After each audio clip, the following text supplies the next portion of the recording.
మెజార్టీకే రాజ్యాధికారం కార్యక్రమానికి తిరిగి స్వాగతం. కృష్ణ గారు చెప్పండి.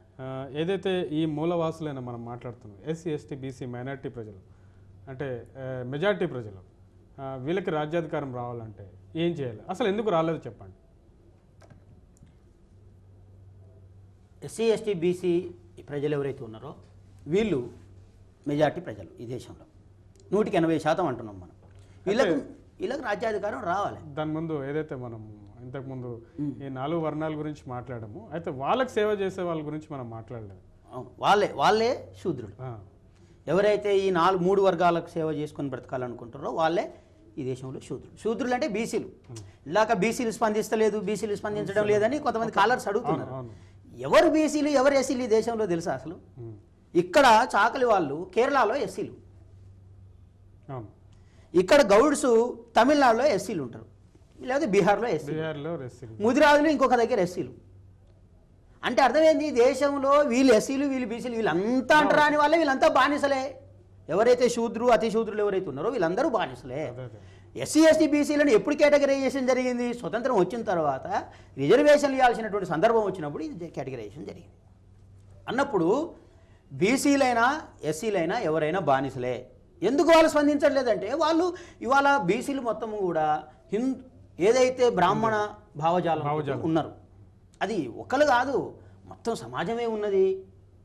సమాజం దాని నుంచి విడిపోయి బతకడానికి ఇష్టంగా లేదు ఇవాళ. అట్లాంటి నాయకుడు లేడు.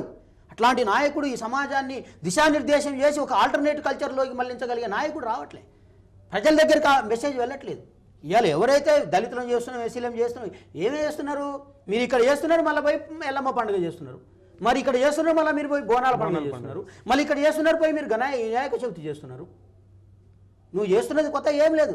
నీ ప్రజల దగ్గరికి వెళ్ళాలి. చరిత్ర తెలియని వాడు చరిత్ర నిర్మాణం చేయలేడు అన్నాడు అంబేద్కర్. కులం పునాదుల మీద ఒక జాతిని కానీ ఒక నీతిని కానీ నిర్మించలేడు అంబేద్కర్.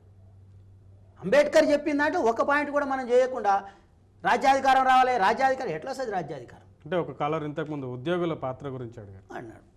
అయితే ఉద్యోగుల పాత్ర తెలవాలంటే రిజర్వేషన్లు ఎట్లా వచ్చినాయో తెలవాలి ఫస్ట్. అసలు బ్రిటిష్ వాళ్ళు భారతదేశాన్ని పరిపాలిస్తున్న క్రమంలో ఈ దేశాన్ని 700-800 సంవత్సరాలు పరిపాలించినటువంటి ముస్లింలంతా ఏం చేశారంటే, మేము పరిపాలించిన ఈ దేశాన్ని, మేము కూడా పాలకులమే కదా, మాకు కూడా చట్టసభల్లో రిజర్వేషన్ కావాలి అని అడిగారు వాళ్ళు. చట్టసభల్లో ప్రాతినిధ్యం కాదు. రిజర్వేషన్ అంటే రిప్రజెంటేషన్ అనమాట. ఎవరి సొమ్ము ఎవరి తాత సొమ్ము కాదు మా ఉద్యోగస్తులు అనుకున్నట్టు. You are a representation from your community to pay back to the society. మళ్ళీ తిరిగి నీ సమాజాన్ని సేవ చేయడం కోసం, నీ సమాజాన్ని ఇక్కడికి తీసుకురావడం కోసం నువ్వు రిప్రజెంటేషన్, నీకు ఒక అవకాశం ఇస్తున్నాం. అందుకే అంబేద్కర్ ఏమన్నా sacrifice and more sacrifice, struggle and more struggle. పోరాటం చేయాలి. అంబేద్కర్ విగ్రహం ఇప్పించిన, పుస్తకాలు కొని ఇచ్చిన, ఇంకా త్యాగం చేయమంటున్నాడు అంబేద్కర్. ఎంతవరకు అంటే అన్లెస్ కౌంట్ ఉండద్దు దానికి. ఈ దేశంలో బ్రాహ్మణుల యొక్క ఆధిపత్య భావజాలం నశించిపోయి బహుజనులు ఎవరైతే ఉన్నారో వాళ్ళ రాజ్యం వచ్చే వరకు నీ పోరాటం జరుగుతూనే ఉండాలి. అన్నప్పుడు అసలు రిజర్వేషన్లు ఎట్లా వచ్చినాయో తెలవాలి మన వాళ్ళకి. రిజర్వేషన్లు ఎట్లొచ్చినాయి అంటే 1909లో ముస్లింల యొక్క ఒత్తిడి మూలంగా మింటో మార్లే సంస్కరణలు తీసుకొచ్చారు బ్రిటిష్ వాళ్ళు. బ్రిటిష్ వాళ్ళు ప్రతి 10 సంవత్సరాలకు ఒకసారి ఇక్కడ రాజ్యాంగాన్ని సవరిస్తూ ఉండేవాళ్ళు, కొత్త రాజ్యాంగాన్ని, కొత్త చట్టాన్ని అమలు చేస్తూ ఉండేవాళ్ళు. అప్పుడు ముస్లింలకు రిజర్వేషన్లు కల్పించారు వాళ్ళు మింటో మార్లే సంస్కరణల ద్వారా. దాంతో ఏమైంది? క్రిస్టియన్స్ అడిగిర్రు, సిక్కులు అడిగిర్రు, ఆ తర్వాత వచ్చినటువంటి ఆంగ్లో ఇండియన్స్ అడిగిర్రు, మాకు కూడా రిజర్వేషన్లు కావాలి, మాకు కూడా చట్టసభల్లో ప్రాతినిధ్యం కావాలి. 1917లో దీన్ని బేస్ చేసుకొని బొంబాయిలో all India depressed classes conference జరిగింది. దక్షిణ భారతదేశం నుంచి ఎంసీ రాజా, ఇంకా చాలామంది దేశవ్యాప్తంగా ఉన్నటువంటి అనేక మంది నాయకులు ఆ మీటింగ్ పెట్టి మాకు కూడా రిప్రజెంటేషన్ కావాలని అడిగారు. డిప్రెస్డ్ క్లాసెస్ అంటే ఎస్సీ ఎస్టీ బీసీ మైనార్టీలు ఎవరైతే ఉన్నారో మాకు కూడా చట్టసభల్లో ప్రాతినిధ్యం కావాలి అని అడిగారు. దాన్ని బేస్ చేసుకుని 1919లో మాంటేగ్ చేమ్స్ఫర్డ్ సంస్కరణలు వచ్చినాయి. మాంటేగ్ చేమ్స్ఫర్డ్ సంస్కరణల ప్రకారం ఈ దేశంలో క్రిస్టియన్స్కి, ముస్లింలకి, ఆంగ్లో ఇండియన్లకు, సిక్కులకు రిజర్వేషన్లు కల్పించారు. ఒక డిప్రెస్డ్ క్లాసెస్కు మాత్రమే రిజర్వేషన్లు రాలేదు. దాన్ని బేస్ చేసుకొని మాకు కావాలని అక్కడ 1917లో స్టార్ట్ అయినటువంటి ఉద్యమం 1927 వరకు ఇటు డాక్టర్ బాబాసాహెబ్ అంబేద్కర్, రావ్ బహదూర్ శ్రీనివాసన్, భాగ్యారెడ్డి వర్మ హైదరాబాద్ సంస్థానంలో భాగ్యారెడ్డి వర్మ, అరిగే రామస్వామి, ఎంఎల్ ఆదయ్య, బిఎస్ వెంకట్రావు ఇక్కడ ఉద్యమ నాయకులు. అట్లే పోతే కేరళలో, అట్లే పోతే తమిళనాడులో రామస్వామి నాయకర్, అచ్యుతానందన్ అయ్యంగార్, అచ్యుతానందన్ ఉత్తరప్రదేశ్లో, మంగూరాం, అదేవిధంగా జోగీంద్రనాథ్ మండల్ మొదలైనటువంటి వాళ్ళు ఎక్కడ బెంగాల్. మొత్తం దేశవ్యాప్తంగా ఉద్యమం జరిగింది. అప్పుడు కదా 1927లో స్టాట్యూటరీ కమిటీ చేసేశారు. రాజ్యాంగ రచన చేయడం కోసం ఒక కమిటీని పంపించారు. ఎవరెవరికి ప్రాతినిధ్యం కల్పించాలి, ప్రాతినిధ్య ప్రజాస్వామ్యం కావాలి. కాబట్టి ఎవరిని పంపించాలంటే అప్పుడు సర్ జాన్ సైమన్ అనేటటువంటి వాని అధ్యక్షతన ఈ భారతదేశంలోకి ఏమొచ్చింది, కమిషన్, సైమన్ కమిషన్. మొత్తం దేశం అంతా తిరిగినరు వాళ్ళు. దానికి వ్యతిరేకంగా హర్తాలు జరిగినాయి. గాంధీ వ్యతిరేకించిన మొట్టమొదటిసారిగా, తిలక్ వ్యతిరేకించిండు వీళ్ళు అభివృద్ధి కావడాన్ని, బాలగంగాధర్ తిలక్ వ్యతిరేకించిండు, టంగుటూరి ప్రకాశం వ్యతిరేకించిండు. ఇప్పుడున్న జాతీయ నాయకులు అనబడే వాళ్ళంతా ఒకప్పుడు వీళ్ళందరికీ వ్యతిరేకంగా పనిచేసిన వాళ్ళే. అప్పుడు కదా ఈ దేశంలో రామస్వామి నాయకర్, అంబేద్కర్, రావు బహదూర్ శ్రీనివాసన్ వీళ్ళందరూ కలిసి లేదు మేము సైమన్ కమిషన్ను ఆహ్వానిస్తున్నాము. ఎందుకంటే మా బాధ, మా కష్టం, మా వ్యధ ఇన్ని వేల సంవత్సరాల తరతరాల బానిసత్వానికి ఈ రోజుకు విముక్తి జరగబోతుంది కనుక జరగబోయేటటువంటి స్వతంత్రంలో, జరగబోయేటటువంటి రాజ్యాంగంలో మాకు ఒక ప్రాతినిధ్యం కావాలి. అప్పుడు కదా వీళ్ళందరూ రిప్రజెంటేషన్స్ ఇస్తే దీని మీద ఒక పెద్ద డిబేట్ చేసిండు గాంధీ గారు. ఏమన్నారు, అయ్యా కులం ఉండాలి అంటున్నాడు ఆయన. ఓకే, నేను కూడా ఒప్పుకుంటా గాంధీ గారిని కులం ఉండాలి. కానీ గాంధీ గారు మాత్రం కులంలో లేడు, వైశ్యుడు ఆయన. కానీ ఆయన వ్యాపారం ఎప్పుడు చేయలే, వ్యవసాయం ఎప్పుడు చేయలే, పశువులను ఎప్పుడు గాయలేదు, లాయర్గా బతికిండు. వాళ్ళ తాతల తండ్రులు రాజాస్థానంలో మంత్రులుగా పనిచేసిండ్రు. అంటే నువ్వేమో కులం నుంచి బయటకు వచ్చి మాట్లాడతావు, మమ్మల్ని కులం వల్లే ఉండమంటావు. కుల వ్యవస్థను బద్దలు కొట్టాలి అని ఈ దేశంలో మహాత్మా జ్యోతిరావు పూలే మొట్టమొదటిసారిగా సామాజిక విప్లవ శంఖవాణి రవాణి ఉపయోగించినటువంటి వాడే. 1848 నాటికే ఈ దేశంలో కమ్యూనిస్టులు, బీజేపీ, ఇప్పుడు చెప్పబడుతున్నటువంటి ఆర్ఎస్ఎస్, విశ్వ హిందూ పరిషత్, కాంగ్రెస్ ఎవరు ఏర్పడకముందే 1948లోనే భారతదేశంలో పాఠశాలలు పెట్టి శూద్రులకు పాఠం చెప్పినటువంటి వాడు, మహిళలకు పాఠం చెప్పినటువంటి వాళ్ళు ఆ పుణ్య దంపతులు ఈ దేశంలో. నిజంగా దేవతలు ఎవరైనా ఉంటే మేము ఇలా పూలేను, అంబేద్కర్ను కొలుస్తాం. ఎందుకంటే అంబేద్కర్ అన్నాడు, మార్క్స్ నెత్తినెత్తుకోవాల్సినటువంటి పని లేదు మనం, కానీ పూలేను మాత్రం మోయవలసిన అవసరం ఉన్నది. ఎందుకు? పూలే చీకటి సమాజానికి చదువు నేర్పిండు. 1882లో హంటర్ కమిషన్ వస్తే హంటర్ కమిషన్ ముందు వాంగ్మూలం ఇచ్చినటువంటి వాడు జ్యోతిరావు పూలే. అయ్యా, ఈ దేశంలో బ్రాహ్మణవాదులు మాకు చదువు చెప్పరు, ఈ చదువు చెప్పేటటువంటి సంస్కృతి వీళ్ళకు లేదు కనుక మా పాఠశాలల్లో మా వాళ్ళని ఉపాధ్యాయులుగా నియమించాలి, పాఠశాలలను ఇగో గూడాల్లో పెట్టాలి, పాఠశాలలను ఇగో పల్లెల్లో పెట్టాలి, పాఠశాలలను చదువును ఇగో ఈ గ్రౌండ్కి తీసుకుపోతే తప్ప ఈ దేశంలో అభివృద్ధి జరగదు అని చెప్పినటువంటి మొట్టమొదటి పూలే. అయితే ఈ ఉద్యోగులు మాత్రం ఈ విషయాన్ని గ్రహించలేదు. 1919 నుంచి 27 వరకు సైమన్ కమిషన్ వస్తే 29 దాకా ఇంప్లిమెంటేషన్ జరగలేదు. దానికి కదా 1930లో రౌండ్ టేబుల్ కాన్ఫరెన్స్ పెట్టారు. ఎందుకు పెట్టారు? దీన్ని సెట్ చేయడం కోసం పెట్టారు. దాన్ని గాంధీ వ్యతిరేకించి నేను బోను అన్నాడు. కానీ అంబేద్కర్ మాత్రం పోయాడు. ఎందుకు పోయాడు? అంబేద్కర్ ఒక మాట అంటాడు, బాగా గుర్తుపెట్టుకోవాలి. అయ్యా, ఏంది నువ్వు పడుకోలేదు, తెల్లందాక చదువుతున్నావు, మిగతా వాళ్ళంతా డెలిగేట్స్ పడుకున్నారంటే వాళ్ళ సమాజం మేల్కొని ఉంది కాబట్టి వాళ్ళు పడుకున్నా ప్రాబ్లం లేదు. నా సమాజం ఆల్రెడీ నిద్రపోతున్నది, నా సమాజం ఆల్రెడీ చీకటిలో ఉంది, అంధకారంలో ఉంది, అజ్ఞానంలో ఉంది, చదువు లేదు వీళ్ళకు, కాబట్టి నేను మేల్కొని ఉండవలసిన అవసరం ఉన్నది అన్నాడు అంబేద్కర్. ఆ కారణం చేతనే 1930లో ఒక పక్క భారతదేశానికి ఎందుకు స్వతంత్రం ఇవ్వాలనో బ్రిటిష్ వాళ్ళు, ఒక పక్క ఎందుకు రిజర్వేషన్లు కావాలనో రెండింటిని రెండు భుజాన్ని ఎత్తుకొని అమోఘమైన అనర్ఘలమైన ఈ దేశానికి కావలసినటువంటి ఒక గొప్ప సందేశాన్ని ఇచ్చినటువంటి వాడు డాక్టర్ బాబాసాహెబ్ అంబేద్కర్. అప్పుడు అర్థమైంది బ్రిటిష్ వాళ్ళకు కానీ గాంధీకి కానీ ఇక్కడ ఉన్నటువంటి నాయకులకు కానీ అంబేద్కర్ ఎంత గొప్ప దేశభక్తుడు. అప్పటిదాకా ఆయనను బుల్డాగ్ ఆఫ్ ది బ్రిటిష్ అన్న వాళ్ళు, ఇతడు గొప్ప దేశభక్తులని కీర్తించడం జరిగింది. తర్వాత 1931లో మళ్ళీ 2వ రౌండ్ టేబుల్ కాన్ఫరెన్స్ జరిగింది. దాంట్లో కూడా చర్చలు జరిగినాయి. 1931 తర్వాత 32లో కూడా 3వ రౌండ్ టేబుల్ కాన్ఫరెన్స్ జరిగింది. అప్పుడు అన్న చర్చలు విన్న తర్వాత బ్రిటిష్ వాళ్ళు ఒక డిసిషన్కి వచ్చారు, లేదు అంబేద్కర్ చెప్తున్న మాట నిజం. అంబేద్కర్ అంటే ఒక అంబేద్కరే కాదు, అంబేద్కర్ వెనకాల ఉన్న సమాజం అంతా చెప్తున్నా, ఆ నాయకులంతా చెప్తున్నటువంటి మాట నిజము. నిజంగానే వీళ్ళు వేల సంవత్సరాలుగా అంటరానితనానికి, విద్యకు, ఉద్యోగానికి, ఆరోగ్యానికి, సమస్తమైనటువంటి రంగాలకు దూరమై ఉన్నారు కనుక వీళ్లకు అవన్నీ ఫలాలు అందించవలసినటువంటి అవసరం ఉన్నది. ఎందుకు రిజర్వేషన్ అంటే వేల సంవత్సరాలుగా మేము అభివృద్ధి కాకుండా మమ్మల్ని అంటరానితనానికి గురి చేసి, అంటరానితనం అంటే కేవలం ముట్టుకోవడమే కాదు, చదువును ముట్టుకొనియలేదు, జ్ఞానాన్ని ముట్టుకొనియలేదు, ఉద్యోగాన్ని ముట్టుకొనియలేదు, సంపాదనను ముట్టుకొనియలేదు. యథాకామా వద్య, వాణ్ణి శూద్రుని ఎట్లా చంపినా కూడా పాపమే లేదు అన్నావు నీ శాస్త్రంలో. శూద్రాణం వాదర్శన విరోధాభ్యాం, శూద్రుని అమ్ముకోవచ్చు అన్నాడు. పశువుల్లాగా బానిసలను అమ్ముకున్నట్టు. అమెరికాలో కాదు, భారతదేశంలో అమ్ముకున్నారు బానిసల్ని.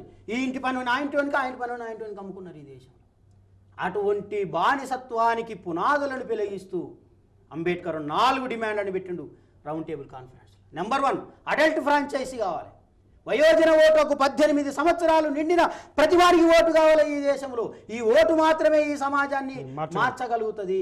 అందుకే అంబేద్కర్ బయటికి రాగానే ఒక మాట అన్నాడు, ఈ దేశ పాలితులైనటువంటి నా ప్రజలారా, మీరు మీ గోడల మీద రాసుకోండి ఏమని, ఇవాళ పాలితులుగా ఉన్నారు, రేపు పాలకులు కాబోతున్నారు. కేవలం ఓటు మన చేతికి వచ్చింది కనుక దాన్ని వల్ల మనం అమ్ముకుంటున్నాం, దాన్ని వల్ల మనం దుర్వినియోగం చేస్తున్నాం. కానీ దాని విలువ తెలుసుకోవాల్సినటువంటి సందర్భం. ఓకే, మీతో మాట్లాడడానికి 2 కాలర్స్ లైన్లో ఉన్నారండి. విజయవాడ నుంచి రంగారావు గారు లైన్లో ఉన్నారండి. రంగారావు గారు, హలో. హలో. హైదరాబాద్ నుంచి వెంకటేశ్వరరావు గారు ఉన్నారండి, హైదరాబాద్. నమస్తే అండి. హలో, నమస్తే సార్. నేను హైదరాబాద్ నుంచి వెంకటేశ్వర మాట్లాడుతున్నా అండి. చెప్పండి. కృష్ణ గారితో మాట్లాడండి. చెప్పండి. హలో, చెప్పండి వెంకటేష్ గారు. హలో, చెప్పండి సార్. కృష్ణ గారు. చెప్పండి సార్. కృష్ణ గారు, నేను మరి నకరికల్ దగ్గర గుడివాడండి. పర్వాలేదు, చెప్పండి. మీ ప్రశ్న అడగండి వెంకటేశ్వరరావు గారు. సార్, మీరు మంచి కాన్సెప్ట్ మీద డిస్కస్ చేస్తారు సార్. దీనికోసం మనం బాగా ఇంకా చర్చ చేయాలండి. ఓకే, మంచిది. కృష్ణయ్య గారు, చెప్పండి సార్. నేను వీరే వాళ్ళ తమ్ముడినండి. మీరు టీవీ చూడకుండా డైరెక్ట్గా ఫోన్లో మాట్లాడండి. వీరే వాళ్ళ తమ్ముడిని గుడివాడ మాది. ఓకే, చెప్పండి, విషయం చెప్పండి. ఓకే, థ్యాంక్ యూ అండి. ఆయన మిమ్మల్ని టీవీలో చూసి ఫోన్ చేసినట్టున్నారు. ఓకే, అంటే ఈ దేశంలో ప్రజల పరిస్థితి ఎట్లుందంటే, నా ఓడి ఎనడన్నా ఒక నా టీవీలో కనబడితే చూడు అనే పరిస్థితి ఉంది. కానీ ఇవాళ మొత్తం టీవీలలో, పేపర్లలో 10 ముఖాలే కనబడతాయి. ధీరుభాయ్ అంబానీ, లేకపోతే సోనియా కుటుంబం, లేకపోతే ఇక రాజశేఖర రెడ్డి కుటుంబం, 10 ముఖాలనే చూసి ఏష్టకు వస్తుంది. ఈ పేపర్ చదవడం మానేస్తే బాగున్నా అనిపిస్తుంది. అంటే మొత్తం 990% అంటే 100 కోట్లలో 900 కోట్లు ప్రజల యొక్క బాధలు, కష్టాలు ఈ సమాజం ముందు నిలబడలేని పరిస్థితులు. నేనేమంటున్నానంటే, వాళ్ళని బ్రాహ్మణులను కొట్టమనో ఇంకో అప్పర్ కాస్ట్ను కొట్టమని నేను అంటే ఏం చెప్తున్నాను నేనంటే, నీవు నీ చరిత్ర తెలుసుకొని నీకు నువ్వు చైతన్యం కావడమే ఇక్కడ పరిష్కారం. ఎవరిని ఏమనాల్సిన పని లేదు, సంబంధమే లేదు నీకు అసలు. వాళ్ళతో నీకేం పని, చేసిండ్రు అయిపోయింది. ఇప్పుడు నీకు ఆయుధం వచ్చింది చేతికి, దీన్ని వాడుకో. తలవారు కట్టిగా తిప్పితే సరిపోతుంది. నువ్వు తలవారు మంచిగా తిప్పట్లేదు, కొట్టుకుంటున్నావు, నీకు నువ్వే కొట్టుకుంటున్నావు, నీకు నువ్వే నీ తలకాయ నువ్వే తెంపేసుకుంటున్నావు. క్రీస్తు పూర్వం 185వ సంవత్సరంలో బృహద్రథుని పుష్యమిత్ర శృంగుడు అనే బ్రాహ్మణులు హత్య చేయడంతో ఈ దేశంలో మరొకసారి బానిసత్వం మొదలైంది. అక్కడ ప్రారంభమైందంటే ఇప్పటిదాకా కొనసాగుతూనే ఉంది. చేతుల కత్తి పట్టుకున్నది లేదు బ్రాహ్మణులు, తుపాకీ పట్టుకుని పేల్ చేసింది లేదు. 5000 సంవత్సరాలుగా రాజ్యాన్ని పరిపాలన చేస్తున్నాడు. జ్ఞానంతో ఆ జ్ఞానాన్ని నువ్వు ఆక్యుపై చేయాలి. అందుకే రామానుజన్ అంటాడు, రామానుజుడు ఉండు కదా, ఒరే నాయన ఏ లేదు ఈ దేశంలో మీరు జ్ఞానం సంపాదిస్తే సరిపోతుంది. ఆయన గుడెక్కి చెప్పిండు. ఆయన ఈ దేశంలో ఈ ప్రజలు ఇల్లా. వివేకానందుడు కూడా అదే చెప్పిండు. వివేకానందుడు ఈజ్ యాంటీ బ్రాహ్మిన్ ఎలిమెంట్. ఆయన మనం తప్పుగా అర్థం చేసుకుంటే ఎవడో ఆక్యుపై చేసేస్తున్నాడు. అట్లా కాదు. వివేకానందుడు సరే వేరు హిందూ మతానికి సంబంధించినవి ఉండొచ్చు, కానీ ఈ సమాజానికి కావాల్సినంత ఇంటెలెక్చువాలిటీ ఇచ్చిండు ఆయన. మనం ఆయన అధ్యయనం చేయాల్సిన, రామానుజాన్ని అధ్యయనం చేయవలసిన అవసరం ఉన్నది. అట్లనే కబీర్, భక్త కబీర్, అట్లనే తుకారాం, హరలయ్య, భాస్వరుడు, అక్క మహాదేవి, ఇక్కడ భాగ్యారెడ్డి వర్మ. మన చరిత్రను, మన సంస్కృతిని మర్చిపోయి వేరు పార్టీలలో వేరు జెండాల కింద వేరు నాయకత్వాల కింద ఉండి వాళ్ళ కింద బానిసలుగా బతుకుతున్నాం. ఇవాళ మనం వేరే రాజకీయ పార్టీలో చేరితే పదవులు వస్తాయి కానీ రాజ్యాధికారం రాదు అనే విషయాన్ని ఎందుకు తెలుసుకోలేదు? సింపుల్ ఉదాహరణ, ఒక ఉదాహరణ చెప్తాను మీకు. నేను మీతో మాట్లాడడానికి గుంటూరు నుంచి శ్రీనివాసరావు గారు లైన్లో ఉన్నారండి. శ్రీనివాసరావు గారు, hello. Good morning sir. Good morning అండి. కదిరే కృష్ణ గారు ఉన్నారు, మాట్లాడండి. Okay sir, good morning Krishna గారు. Good morning sir. ఇప్పుడు ఇది రిజర్వేషన్ అనేది మీరు ఈ క్యాస్ట్ వైజ్ గా ఇవ్వాలని అంటున్నారు కదా మీరు? నేను అనట్లేదండి, మేము అనలేదండి. అది వచ్చింది అట్లా వచ్చింది అంటున్నా. ఎట్లా వచ్చింది అనేది నేను చెప్తాను మీకు. ఓకే, అయితే ఇప్పుడు ఓన్లీ ఆ క్యాస్ట్ లోనే ఈ లోయర్ ఇన్కమ్ క్యాండిడేట్స్ లేరు కదా, అన్ని క్యాస్ట్ లో ఉన్నారు కదా. ఇన్కమ్కి సంబంధం లేదండి. ఓకే ఓకే మీ ప్రశ్న ప్రశ్న అండి. ఇప్పుడు రిజర్వేషన్ అనేది మీరు అన్నట్లుగానే ఇట్లా దళితులకి వీళ్ళకి ఉన్నారు అంటే వాళ్ళలోనే కాదు కదా లోయర్ పీపుల్ ఉన్నది, వేరే క్యాస్టెస్ లో కూడా లోయర్ పీపుల్ ఉన్నారు కదా. యాజ్ పర్ వాళ్ళ ఇన్కమ్ ని బట్టి ఈ రిజర్వేషన్ లేదా స్కాలర్షిప్ లైక్ దట్ అవి ఇస్తే బాగుంటుందని నా ఉద్దేశం అండి. మీరేమంటారు? Okay okay thank you Srinivas. Income ను బట్టి రిజర్వేషన్ ఇవ్వాలంటే ఈ దేశంలో ఉన్న భూములను ఒక దగ్గర వేయాలి. ఈ దేశంలో భూ వనరులను ఆర్థికపరమైన రిజర్వేషన్లు అందరికి పంచిన తర్వాత అప్పుడు ఎవడైనా పేదోడు అయితే అప్పుడు రిజర్వేషన్ ఇద్దాం. రిజర్వేషన్ ఎందుకు ఇచ్చారంటే అదే ఇప్పుడు మధ్యలో ఆగిపోయింది. మనకి ఏమైందంటే సామాజిక పరిణామం కోసం ఆయన అడల్ట్ ఫ్రాంచైజీ, అడక్వేట్ రిప్రజెంటేషన్, 2 ఓట్లు, 12 ఓట్స్, సపరేట్ ఎలక్టోరేట్, 4 డిమాండ్లు పెట్టిండు. ఈ 4 డిమాండ్లు బ్రిటిష్ గవర్నమెంట్ ఒప్పుకున్నది. దానికి కులంతో సంబంధం లేదు. ఎవరైతే అంటరానితనానికి గురైతారో వాళ్ళకి 4 అధికారాలు వస్తాయి. అంటే ఎస్సీలను ఎస్సీలే ఎన్నుకోవాలి, బీసీలను బీసీలే ఎన్నుకోవాలి, మళ్ళీ జనరల్లో ఒక ఓటు వేయాలి. 2 ఓట్లు ఇచ్చాడు. ఇది గొప్ప ప్రణాళిక. కానీ ఏం చేశారంటే దీన్ని గాంధీ గారు దీన్ని వ్యతిరేకిస్తూ ఎర్రవాడ జైల్లో సెప్టెంబర్ 20వ తారీఖున 1932లో దాన్ని వ్యతిరేకిస్తూ కూర్చున్నాడు. ఏది ఆమరణ నిరాహార దీక్ష కూర్చున్నాడు. దానితోటే కదా ఇప్పుడున్న రిజర్వేషన్లు వచ్చినాయి. అంటే క్యాస్ట్ పరమైనటువంటి రిజర్వేషన్లు మేము కోరుకోలే, గాంధీ ఇచ్చిండు మాకు. మేమేం కోరుకున్నాం అంటే మాకు ఈ రాజ్యమే కావాలి. ఎట్ట కావాలి? 2 ఓట్లు కావాలి, అడల్ట్ ఫ్రాంచైజీ కావాలి, తర్వాత అడక్వేట్ రిప్రజెంటేషన్ కావాలి, 2 ఓట్ల విధానం ఇప్పుడు ఇచ్చి చూడమనండి. ఈ దేశంలో సమూలమైనటువంటి మార్పులు జరగాలి, మొత్తం వ్యవస్థ మొత్తం మారిపోవాలి. అది జరగలేదు కాబట్టి ఇప్పుడున్న రిజర్వేషన్ జాయింట్ ఎలక్టోరేటు హిందూ సమాజం మాకు ఇచ్చినటువంటిది, అగ్రకుల సమాజం మాకు ఇచ్చినటువంటిది. కాబట్టి మేము అటువంటి ఇది పోవాలి. ఎస్సీ ఎస్టీ బీసీలైన ప్రజలు ఒక రూట్ నుంచి వచ్చిన వాళ్ళు, ఒక జాతి నుంచి వచ్చిన వాళ్ళు, ఒక రకమైన బానిసలు, ఒకే రకమైనటువంటి అంటరానితనానికి గురైన వాళ్ళు ఈ దేశంలో నేటికి బానిసలుగా బతుకుతున్నటువంటి ఈ కింది వర్గాలు ఏకమైతే రాజ్యం దానంతటా అదే. కృష్ణ గారు మిమ్మల్ని ఇంకో ఇంటరప్ట్ చేస్తున్నాను, ఒక విషయం అడిగి. ఏదైతే బీసీల గురించి కూడా అంబేద్కర్ గారు ఎంతో చేశారు. అయితే బీసీలు మాత్రం అంబేద్కర్ గారిని ఓన్ చేసుకునే పరిస్థితుల్లో లేరు. కేవలం అంబేద్కర్ గారిని ఒక వర్గానికి నేతగానే, ఒక దళిత నేతగానే చూసే పరిస్థితి ఉంది. అయితే మరి మీరు చెప్పినట్టుగా ఈ శూద్రులు ఎవరైతే ఈ అవమానాలు ఎదుర్కొంటున్నారో వీళ్ళందరూ ఒకటే, వీళ్ళ సమస్యలన్నీ ఒకటే. వీళ్ళకి రాజ్యాధికారం వస్తేనే ఈ సమస్యలు అన్నిటికీ పరిష్కార మార్గం అనేది మీరు చెప్తున్నారు. మరి ఈ విషయం తెలుసుకునే అవకాశం ఉందంటారా? ఎట్లా తెలుసుకుంటారు అసలు విషయం? దీనికి అంబేద్కర్ ఒక ప్లాన్ చెప్పాడు. Educate, agitate, organize. బోధించు, సమీకరించు, పోరాడు. బోధన జరగాలి.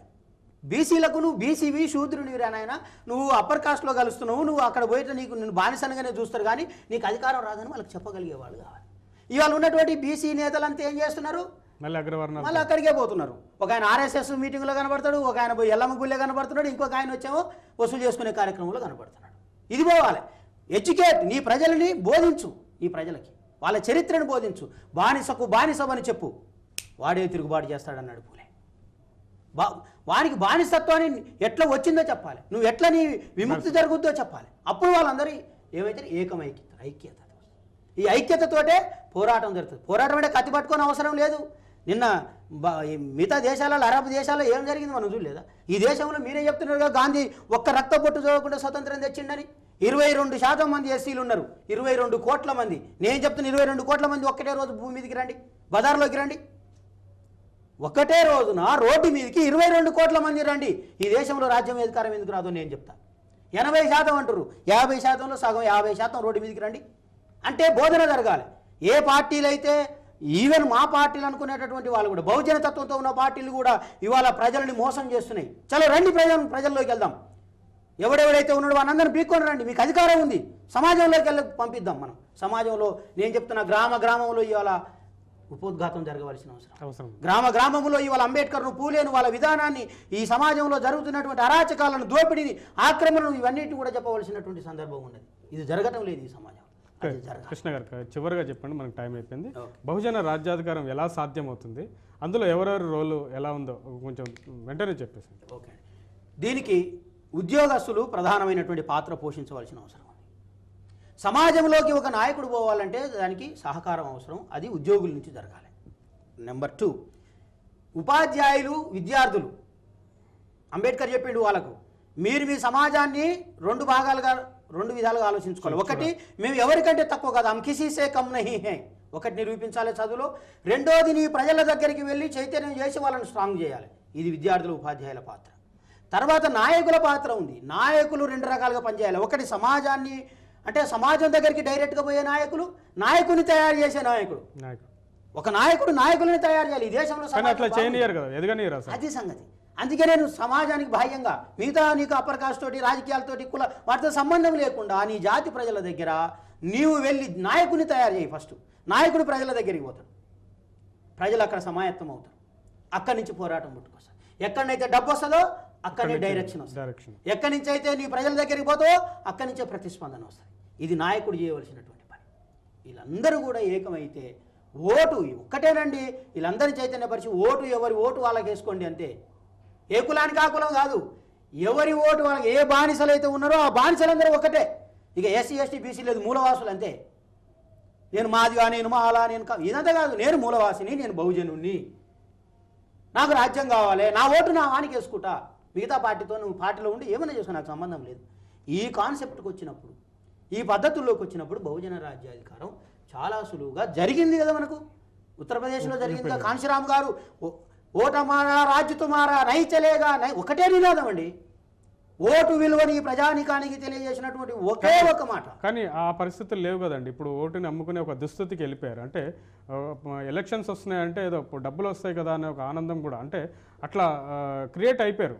వాళ్ళని అట్లా తయారు చేయ వ్యవస్థ కూడా అట్లా తయారు చేసింది. అందుకే అందులోంచి బయటికి రావాలంటే త్యాగం చేయగలరు. నేను చదువుకున్నా, నేను ఒక పిహెచ్డీ చేసిన, నాకు ఒక 3-4 డిగ్రీలు, నాకు ఉద్యోగం ఉంది, నేను త్యాగం చేయగలగాలి దాన్ని. నా భార్య పిల్లల్ని కూడా నేను త్యాగం చేయగలగాలి. అంబేద్కర్ త్యాగం చేసిండు కదా. భార్య 3 పిల్లలు చనిపోయారు, ఒక బిడ్డ చనిపోయింది, భార్య చనిపోయింది, అనారోగ్యం వచ్చింది. ఆయన అనుకుంటే కొన్ని బ్రహ్మాండమైనటువంటి ఉద్యోగాలు, లా మినిస్టర్ను తృణప్రాయంగా తీసి పక్కనేసాడు కదా. త్యాగం చేసేటటువంటి తత్వం మన వాళ్ళలో అలవర్చుకోలేదు. త్యాగం అంటే ఏమనుకుంటున్నారు? పాంప్లెట్ వేస్తే త్యాగం అనుకుంటున్నారు. త్యాగం అంటే ఏమనుకుంటున్నారు? మీటింగ్లో ఉపన్యాసం ఇస్తే త్యాగం అనుకుంటున్నారు. త్యాగం అంటే ఏమనుకుంటున్నారు? నా కులవాళ్ళు 4 న్యాయమట్టు ఉండి ఏడ గొడవ చేస్తే, ఆడ న్యాయమట్టు ఉంటే రాస్తారోక చేస్తే, ధర్నా చేస్తే, లేకపోతే హక్కుల కోసం పోరాడితే, లేకపోతే మాకు బడ్జెట్ కేటాయించలేదని కొట్లాడితే ఇది త్యాగం అనుకుంటున్నారు. సమాజం కూడా అట్లా గుర్తించదు. వీటికన్నిటికీ భిన్నంగా నీకు ఫోటో వద్దు, పేపర్ వద్దు, పాంప్లెట్ వద్దు, ఏమొద్దు, చలో ప్రజల్లోకి వెళ్ళి అక్కడ జరగాలి. అక్కడ జరిగితే కనుక ఈ దేశం త్యాగం. అంబేద్కర్ అందుకే నువ్వు త్యాగం చేయాలి. త్యాగం, మరింత త్యాగం, పోరాటం, మరింత పోరాటం, sacrifice and more sacrifice, struggle and more struggle. Gautama బుద్ధుడు త్యాగం చేసిండు కాబట్టే ఈ సమాజం ఒకప్పుడు ఆదర్శ సమాజం అయింది. మళ్ళా పుష్యమిత్ర శృంగుని తర్వాత ఈ దేశంలో మత వ్యవస్థ కోసం పూలే, తర్వాత వచ్చినటువంటి పూలే, సాహు మహారాజ్, శివాజీ మహారాజ్, ఇట్లాంటి వాళ్ళు. శివాజీకి కాలు బొటన వేలతోటి బొట్టు పెట్టిన ఈ దేశంలో, శూద్రుని కాబట్టి నేను రాజుగా అంగీకరించడం లేదని దాన్ని మొత్తం తిప్పికొట్టినటువంటి వాడు సాహు మహారాజ్. భారతదేశంలోని 50% రిజర్వేషన్లు ఇస్తూ ఒక చరిత్రకు శ్రీకారం చుట్టిండు, ఒక విప్లవానికి శ్రీకారం చుట్టిండు. అటువంటి త్యాగం రావాలి ఈ దేశం. ఓకే అండి, ఓకే. కదిరి కృష్ణ గారు మా స్టూడియోకి వచ్చినందుకు ధన్యవాదాలండి. ఇది ఈనాటి మెజార్టీకే రాజ్యాధికారం కార్యక్రమం. రేపు జరిగే కార్యక్రమంలో మరో గెస్ట్తో మళ్ళీ కలుద్దాం. చూస్తూనే ఉండండి TV1.